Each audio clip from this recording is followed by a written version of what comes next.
Hey, quick question. Given the recent quarantine, my pajama game has significantly improved.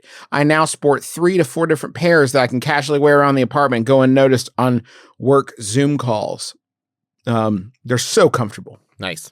Thing is, I do need to leave the apartment building sometimes to grab groceries or run a short errand. My girlfriend thinks it's weird that I don't change into normal clothes to do this.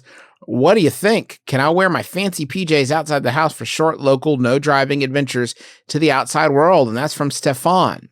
How fancy. My one-man production of the pajama game is also doing very well in quarantine. There's been a lot of things that I've had to solve for. A lot of like, how do you do Bob Fosse by yourself? And I've come up with a lot of answers to those things. Yeah, theater is alive and well in Austin, Texas. In my heart. I think. Okay, I'm trying to think of what is the complication, the difference betwixt pajama clothing and what one might consider outdoor clothing, outside clothing. Correct. And it seems to me like the first thing that clicked in my head is kind of like density, thickness of material. You know what I mean? I think that could be solved for, though, with a heavy flannel pajama. Yeah. It's going to look like fucking Kevin McAllister. Yeah. I'll go to buy a toothbrush.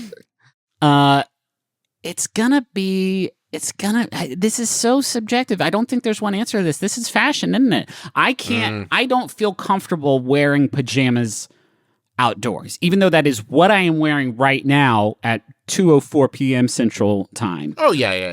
I got my PJ pants on. Because I haven't actual left the house. Totino's branded pants. But if I did leave the house, I would put on jeans, is what I'm saying. But that's me, because I don't think I look good right now.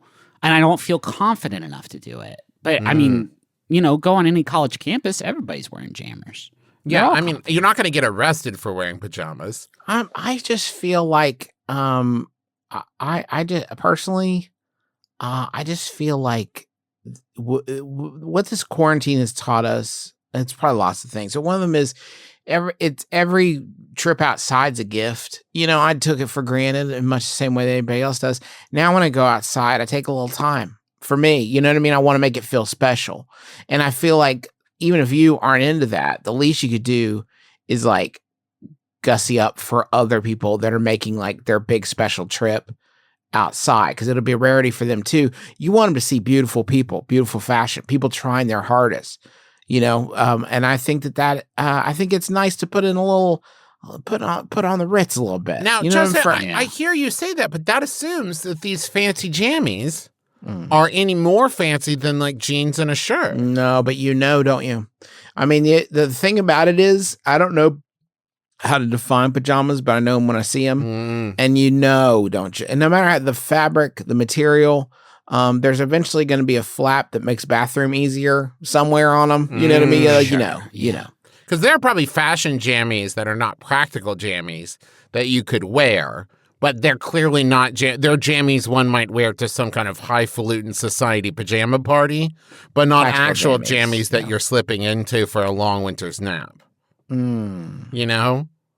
Like when we get invited up to the Playboy Mansion for their annual pajama party, like the jammies that we wear, you know what I mean? Those ones, those are not pajamas I would actually wear to bed. The jammies that I wear to swim in the grotto, those are not the same jammies I slip into bed. You know what I mean?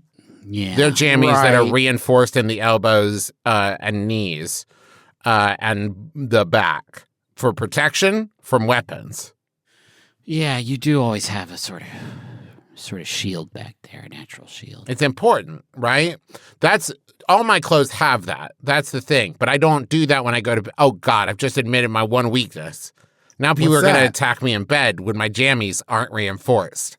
Damn it. That's how you're going to go, isn't it? Yep. That's good that you know that. Yeah. Nude, totally nude. That's how I'm sleeping. Did you guys ask that? I did. Okay. You read my book.